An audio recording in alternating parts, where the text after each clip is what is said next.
Welcome back everyone to part 2 of our series of lectures on useful methods. Previously we learned about the apply method, allowing us to apply our custom function that takes in all the values of a single column or a single series and then applies your own custom function to every value in those rows. What we're going to do now is show you how to use apply with multiple columns. We'll do a quick review of a lambda expression since we're going to need to use that, and then we'll show you how to use the apply that uses multiple columns. As a quick note, we'll also then show you how to use np.vectorize, which is going to allow us to vectorize these customized functions and allow us to perform them really computationally efficiently. So let's go ahead and hop over to that Jupyter Notebook. Okay, here we are back at the Jupyter Notebook. Let's quickly review what a lambda expression is, because we're going to need to use one in order to use an apply method with multiple columns.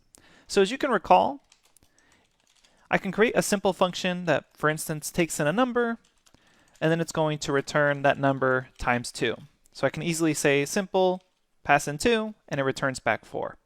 And the way we convert something that looks like a function into a single-use lambda expression is, first off, since a lambda expression is essentially an anonymous expression, meaning we don't actually apply a name to it in the same way we apply a name to a function, we simply remove def simple and then replace it with the keyword lambda.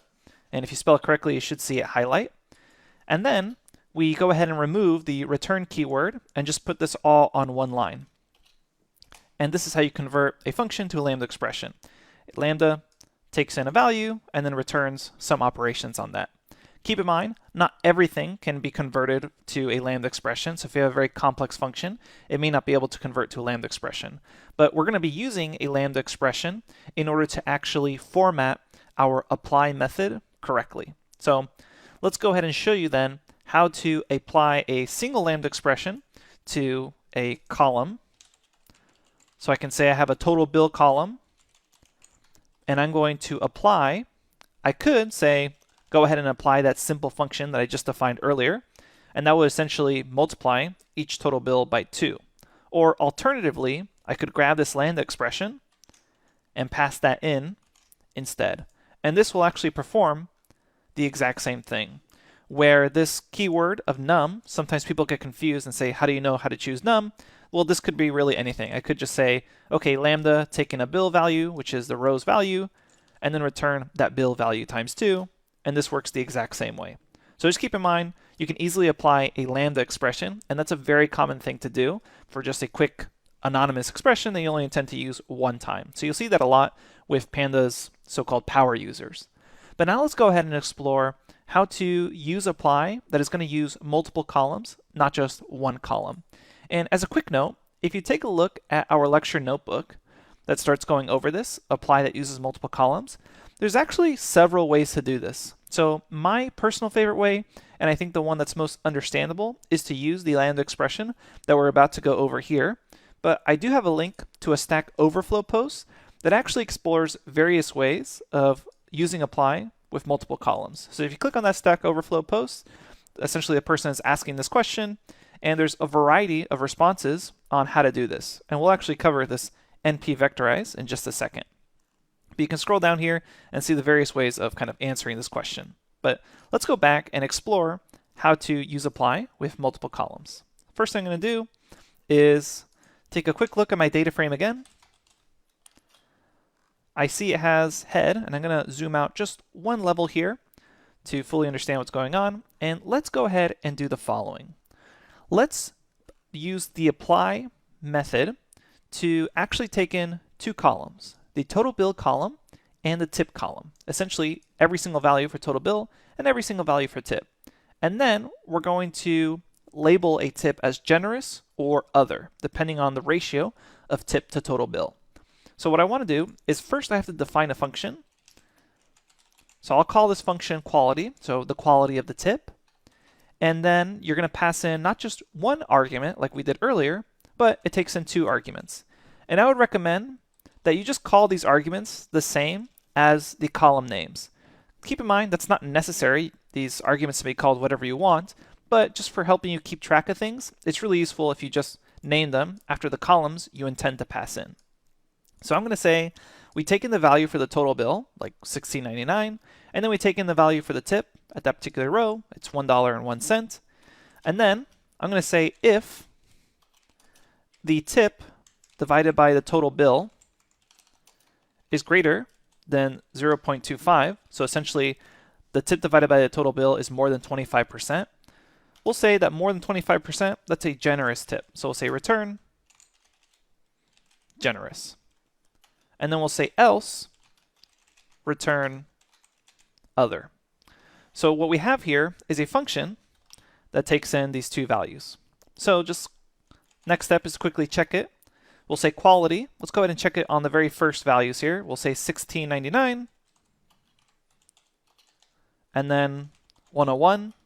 We run that and it returns back other. Perfect. So now what I want to do is apply this function, and it's going to have to take in the inputs of total bill and tip. So what I need to do is format this using a lambda expression. So it's a little more complicated this time. First step is to actually grab both of the columns that you're going to be using. And keep in mind you can expand this to have 3 columns, 4 columns, and so on. So we'll say df, and then I pass in a list of the columns I'm going to use. I'm going to use total bill, and then I'm also going to use the tip column. So those are the columns I'm going to be using. And the next step is to actually call the apply method. So we'll say apply, and then we're going to do the following. This is where it gets kind of a little tricky, so make sure you follow along closely. I'm going to say apply a lambda expression that takes in df colon, and then into quality function, I pass in df total bill and df tip. And then note where my parentheses are here. I'm going to say run this along axes is equal to 1 to essentially let them know that I'm referring to columns here. Okay, so again, make sure you balance your parentheses out correctly. So right now I'm passing in df total bill and df tip into the quality function. And I'm doing this with this lambda call. So I'm saying lambda df, pass this, and then essentially apply this along axis is equal to 1. So axis is equal to 1 here is actually a secondary argument that I'm passing in to this apply method. So here's my first parameter is the lambda expression, the second one being axis equal to 1. It's super easy to make a typo here, so if you keep getting an error when you run this, go ahead and just copy and paste from our lecture notebook. It's really common to make a typo just because there's a lot of parentheses and a lot of commas. Okay, so let's go ahead and run this and see that this works. I run this, and essentially I get back other for most of the tips shown here, at least the first 5 and the last 5 tips. But it looks like it's working correctly. If I wanted to assign this to an actual column, I could then simply say df quality is equal to total bill tip, apply lambda df, quality df total bill, df tip, axis is equal to 1. And so really what you should be concerned with here is just being comfortable with the general structure of what's happening.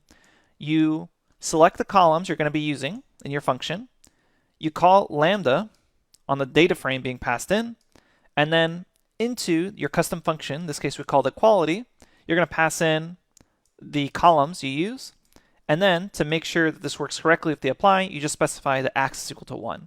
As long as you understand kind of those 3 core concepts, you should then be able to expand this to any number of columns and any custom function of your own. So again, do a subselection of the columns you want, call apply, lambda on df, and then with your custom function name, pass in the columns you're using, and lastly, specify axis is equal to 1. Okay, so now what I want to show you is a way to make this run a lot faster. And the way we do that is by actually calling np.vectorize. And this is actually then going to have not just a faster computational time, but also I think the syntax is a little simpler. So the way we can do that is by saying df quality. So I'll just go ahead and say that column again. Let's just say df quality is equal to, and then I'm going to call equals to np vectorize. You vectorize this function using NumPy, and then you simply are going to call, with parentheses here, the 2 columns you were interested in passing in, which was, again, in order, total bill, comma, tip. And now I can run this, and you'll notice it works, and either of these two methods, this cell or this cell, will actually give me back the exact same results. So I can then say df_head, run this, scroll all the way to the right, and I see I have this quality column. So it works with either this lambda expression method or this kind of simpler syntax vectorized method call. The other thing that's nice about this vectorized method call is typically, and we'll kind of prove this in just a second, is that it typically performs faster. So the obvious question here is, what the heck is npvectorize doing that gives us kind of this quality of being much faster and also a simpler syntax call? And it's especially confusing because if you actually look up the documentation page for NumPy vectorize, it specifically says, as you scroll down, that it's provided primarily for convenience, not performance. So then that's even more confusing because, as you'll see in a second, we'll actually prove it to you that npvectorize performs a lot faster. So it's confusing because the NumPy documentation itself says this is for convenience, not for performance. So what the heck is this actually doing and what's going on here? Essentially, what npvectorize does, and there's a nice Stack Overflow post if you go ahead and search using npvectorize on functions that return vectors. There's a nice post here that actually explains what's happening here, that it's just a convenience function. It's not making your code run any faster. So the main thing that's happening here, and it's kind of all summed up in this one line, is that the purpose of npvectorize is to transform functions which are not NumPy aware. And that's exactly what we have here. If we take a look back at this original quality function, it is not aware that we're going to be passing in and broadcasting this to what is essentially a NumPy array within the Pandas series objects. So recall, every Pandas column in a data frame is a Pandas series, which in turn is holding a NumPy array. And we know that if I broadcast specific NumPy aware methods like .mean or something on a NumPy array, it can perform this in a very efficient manner. But right now, I have what is essentially what I'm going to call a standard Python function. It just accepts normal integers and floating point numbers. It's not actually thinking of this as being cast or broadcasted to a NumPy array. So if I actually transform this or vectorize this to be NumPy aware, then it actually will get computationally more efficient, not because of npvectorize, so to speak, but just because I'm really transforming this from a normal function to then be aware of a NumPy array. So npvectorize won't actually improve performance if you're already dealing with something that's aware that it's taking in a NumPy array. But I have kind of this special case where this function is not aware that it's going to be taking in a NumPy array. In fact, it's not even designed to really think of that way. It's just taking in single values. So by vectorizing it, we actually are going to make this faster. So let's go ahead and test this out. So how do I do this? I can test this out using the timeIt module.